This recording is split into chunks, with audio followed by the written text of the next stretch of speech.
สบายดีน้องๆนักเรียนทุกคนวันนี้เรามาเรียนวิชาภาษาลาวหัวบทการผสมพยัญชนะกับสระเอื่อน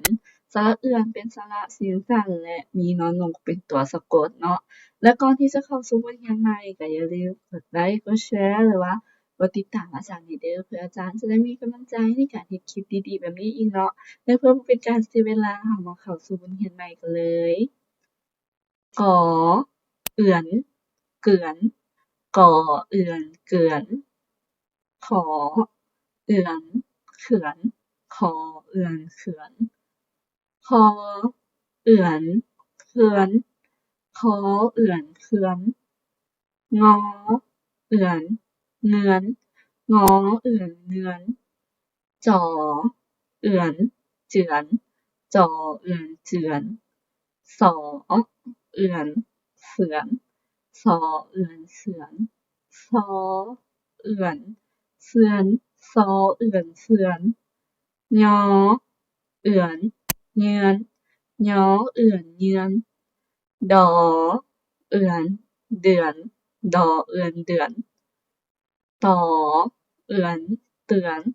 ตอเอื่อนเตือนถอเอื่อนเถือนทอเอื่อนเถือนทอเอื่อนเทือนทอเอื่อนเทือนนอเอื่อนเนือนนอเอื่อนเนือนบอเอื่อนเบือนบอเอื่อนเบือน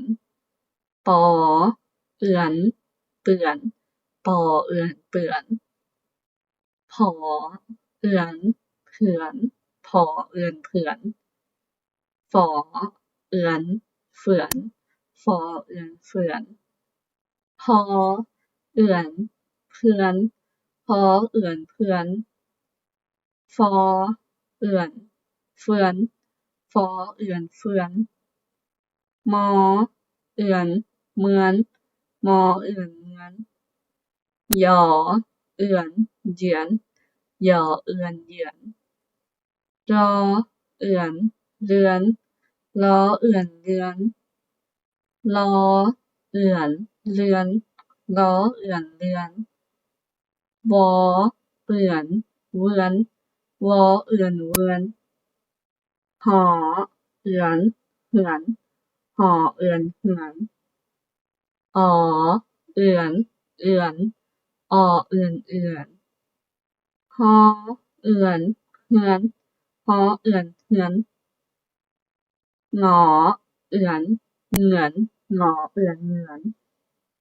หยอเอื่อนเหงือนหยอเอื่อนเหงือนหนอเอื่อนเหนื่อนหนอเอื่อนเหนื่อนหมอเอื่อนเหมือนมอเอื่อนเหมือนรอเอื่อนเลื่อนรอเอื่อนเลื่อนวอเอื่อนเบื่อนวอเอื่อนเบื่อนกอเอื่อนเกลือนขอเอื่อนเขื่อนขอเอื่อนเขื่อนงอเอื่อนเรือนจอเอื่อนเจือนสอเอื่อนเสือนซอเอื่อนเสือนยอเอื่อนเยือนดอเอื่อนเดือนต่อเอื่อนเตือนถอเอื่อนเถือนท้อเอื่อนเทือนน้อเอื่อนเนือนบ่อเอื่อนเบื่อนปอเอื่อนเปื่อนพอเอื่อนเพื่อนปอเอื่อนเฟื่อนพอเอื่อนเพื่อน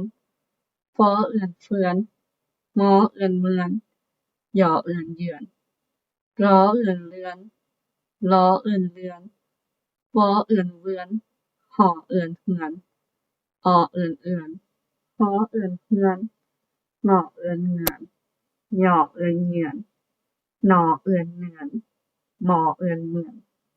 หล่อเอื่อนเรือนวอเอื่อนเวือนแล้วบทเรียนของเราในมื้อนี้ก็จบเพียงเท่านี้เนาะสำหรับสระเอื่อนสระเอื่อนเป็นสระเจียมสั้นซึ่งในคำศัพท์ในภาษาลาวเราบ่ค่อยได้ใช้เป็นหลักเนาะจะบ่ค่อยได้ใช้หลายแต่ว่าก็มีบางคำศัพท์ที่เราได้ใช้อยู่แต่